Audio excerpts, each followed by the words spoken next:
یک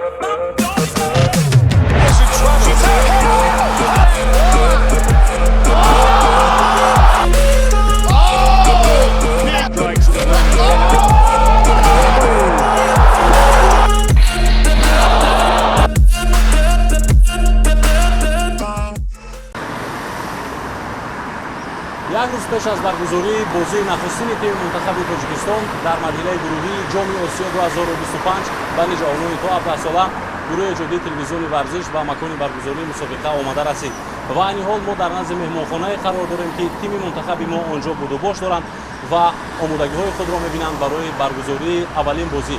خب امروز تیم منتخب ما نخستین تمرین‌های خود را دایر کرد و پورا آماده است برای بازی اول که بر مقابل تیم منتخب عمان فردا در ورزشگاه شاه عبدالله سپورت سیتی دایر خواهد گشت و همچنین یادآور می‌شویم که در همین مهمانخانه در برابر تیم منتخب ما دیگر دسته‌هایی که در این مسابقه شرکت می‌کنند بعضی‌اشان هستند، مخصوصا رقیب اساسی تیم منتخب ما در گروه منتخب ایران جوانان تا 17 ساله‌اش همراه با تیم منتخب ما در یک مهمانخانه بود باش دارند.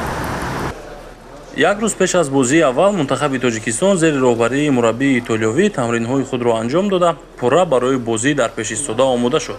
ما تلاش کردیم که بعد از آخرین تمرین‌ها اندیشه سرمربی منتخب را شنویم.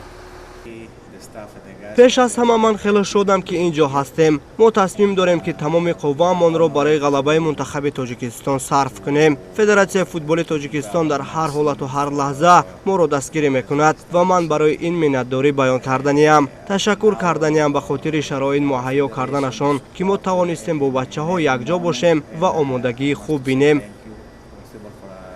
از سخن‌های سرمربی جوانان تا 17 ساله چنین برمی‌آید که شاگردانی و آمادگی‌ها را خیلی خوب گذرانیدند.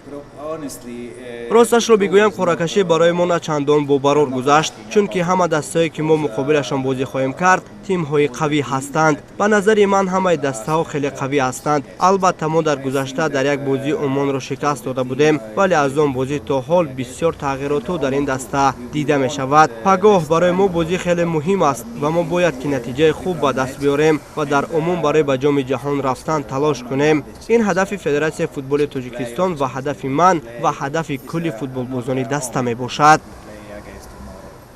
یادآور می‌شویم که تیم ملی تا 17 ساله تاجیکستان در مرحله آمادگی‌ها برای اشتراک در جام آسیا 2025 5 بازی سنجشی، 2 رقابت با همسالان خود از قطر، 2 بازی دیگر با عربستان سعودی و 1 بازی دوستانه دیگر با منتخب استرالیا گذرانیده بود.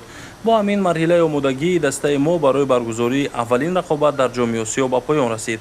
اکنون شام امروز دیدار دسته‌های منتخب‌های تاجیکستان و عمان را در شهر جده در ورزشگاه شاه عبدالله سپورت سیتی انتظار می‌شویم.